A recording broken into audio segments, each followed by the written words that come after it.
Buongiorno signori, sono l'uomo di casa.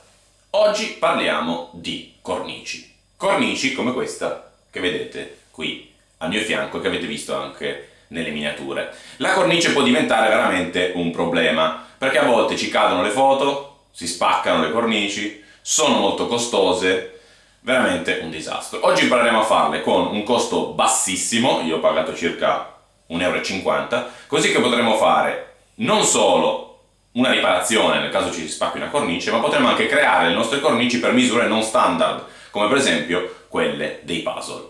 Detto questo, io non voglio tediarvi oltre, per cui invito subito a mettere un bel pollice in su, a iscrivervi al canale, a condividere questo video con i vostri amici e buona visione a tutti!